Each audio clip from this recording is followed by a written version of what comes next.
Sébastien Perret, bonjour. Bonjour. Vous êtes le patron d'Alfa Romeo en France. Ouais.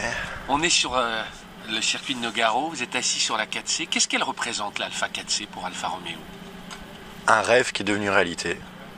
Je crois que c'était un rêve, on l'a présenté en 2011 au salon de Genève, les gens disaient waouh, quelle belle bagnole, mais vous la ferez jamais. Puis 2 ans après, on a surpris les gens et elle arrivait en vrai. Et comme on dit, cette voiture elle est surtout belle dans les salons, mais encore plus belle sur les circuits. Parce que vous avez pu l'essayer ce matin, en plus là il y a des conditions légèrement mouillées. C'est une vraie voiture à piloter pour prendre le pied. Et je crois que sur le circuit, il n'y a rien de mieux pour comprendre toutes les caractéristiques de cette voiture qui est une vraie voiture née dans un esprit compétitif. Hier vous avez dit c'est tout l'âme d'Alfa Romeo. Ouais. Alors c'est quoi l'âme d'Alfa Romeo? Définir l'âme d'une marque, c'est quelque chose de très complexe qui est le fruit d'années de travail, de modèles à travers les âges. D'ailleurs, on a une belle parade ce matin de voitures historiques. Et c'est tout ça. Et on parle d'alfistes, on parle de choses. C'est très difficile d'expliquer ce qui nous lie et unit avec les clients, mais il y a un côté affectif, un côté passionnel, qui fait que peu importe l'histoire de la marque, peu importe les difficultés passagères qu'a pu connaître cette marque dans le passé, les gens ont un vrai attachement, Ils ont envie de voir un peu de rouge sur la route, ils ont envie de retrouver le sourire et un peu de soleil, cette chaleur latine.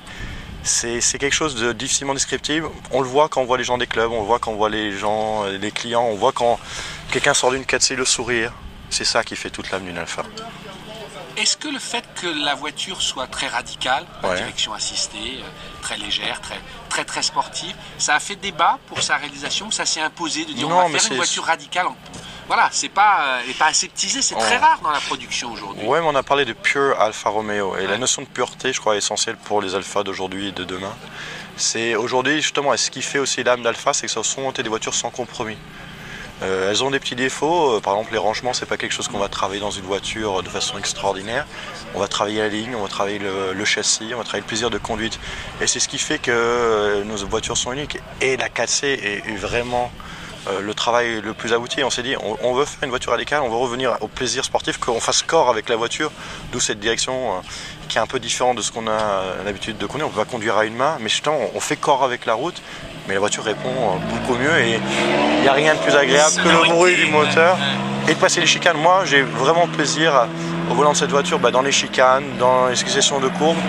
La ligne droite, c'est bien, aller à fond, mais ce qui est encore plus amusant dans l'auto et dans l'automobile, c'est de passer des virages et de sentir la voiture avec soi, qui est vraiment la prolongation de sa main et de son corps et de son cerveau. Alors vous avez dit c'est l'âme des Alfa Romeo d'hier, mais de demain. En 2 mots, il y a des choses, c'est pas un secret, toutes les futures Alfa vont être des propulsions. Non, mais ça par exemple, vous le savez, mais encore peu de gens le savent, c'est-à-dire que jusqu'à maintenant, à l'origine elle l'était, depuis longtemps c'était donné de traction, les roues avant, tout le monde ne traînait pas, qui entraînent le moteur. Celle-là bien sûr c'est une propulsion, mais donc les futures Alfa Romeo qui vont arriver. On parle de propulsion, ça c'est clair. Alors je sais pas quand cette vidéo sera en ligne, mais très vite, sachez-le, mais très vite, après on vous annoncera le plan, je crois que beaucoup de gens l'attendent. En tout cas, c'est au cœur de la réflexion. Cette marque a un potentiel énorme, on le sait, tout le monde le sait, tout le monde l'attend, ce plan. Mais je peux vous dire qu'on a des équipes qui bossent très dur.